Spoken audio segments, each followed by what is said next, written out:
Yeah, well, a lady called Diane hit me up about 5 years ago to come to Comet, which is just outside of Emerald, east of Emerald, about 40k. I've been trying to get there over the years, but it didn't quite work out. So I rang her up out of the blue the other day, and we had a bit of a chat, and she said, yeah, we'd love to have you there.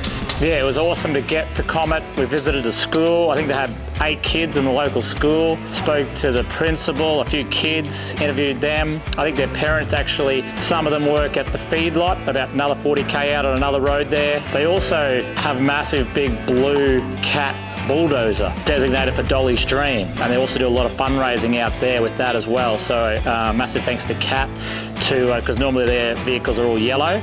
So it's great to see that. We had coffee there at the pub.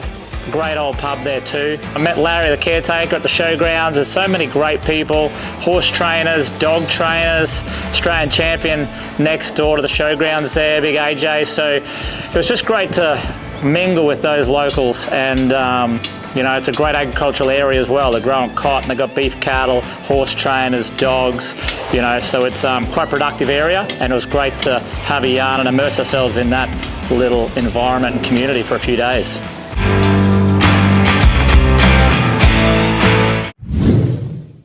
What's going on, Chriso? It's just a mid-gig food check. I'm just slow cooking some ribs and stuff in some red wine and goodness. Smells so good. So it's pretty good. It's just starting to come off the bone. So I reckon by the time the gig's over and we're packed away, this will be just bang.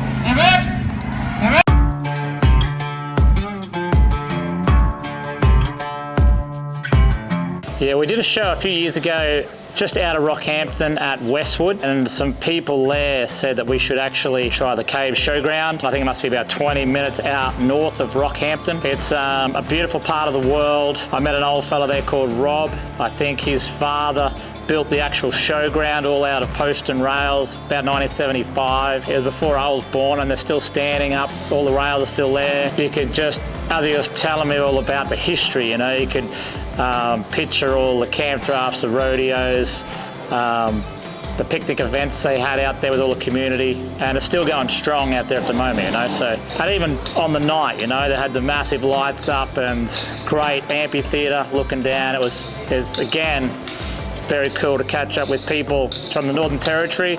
My old plumber was there. Didn't recognise him. He had a big sunnies on, Glenn Miller, and his wife. So he's moved down to Yeppoon, you know, still working, but it's just pretty awesome. You know, they say Australia's a big country, but really, I think it's a tiny little knit community because everyone knows someone, and there's great relationships that can be formed throughout this whole place. So it's, yeah, very humbling experience.